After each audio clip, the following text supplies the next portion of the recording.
Hello, beautiful people. This is my outfit for today. Something cute and simple, yes. But before everything else, let's talk about self-care. Alam ko maraming nakakalimot na alagaan ang ating sarili. When was the last time you treated yourself? Not because may mga achievement ka or may dahilan ka. It is simply because you deserved it. Treat yourself with small treats.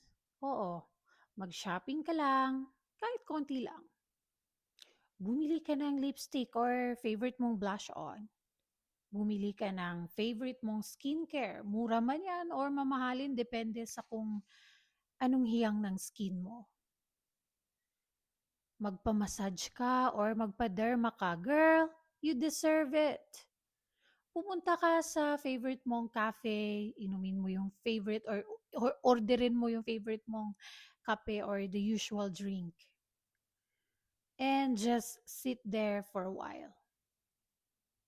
Or di kaya take a small trips, mag-drive ka around the city, magpahangin, you know, just be there, take your time and mag-isip-isip. Or di kaya kumain ka sa restaurant na gusto mo, once in a while, i-date mo yung sarili mo, mag-fine dining ka, ikaw lang mag-isa. Bumili ka ng favorite food or favorite drinks mo without any guilt.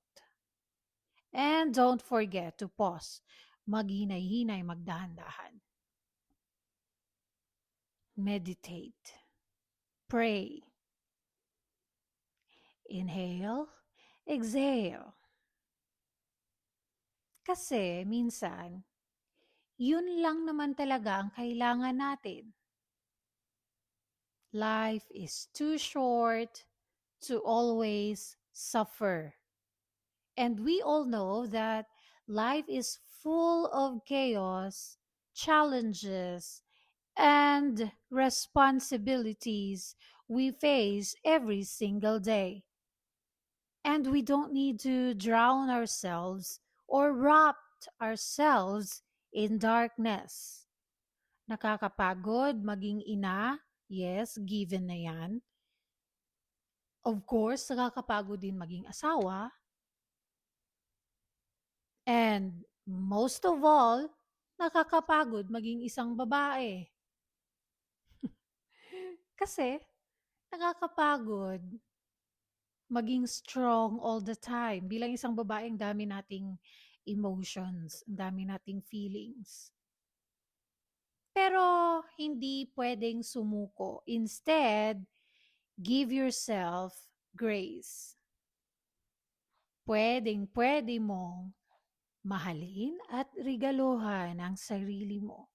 Small things, simple joys, or quiet moments. Kasi you deserve that. Have a great day ahead, and always remember, taking care of yourself is not selfish. It's necessary.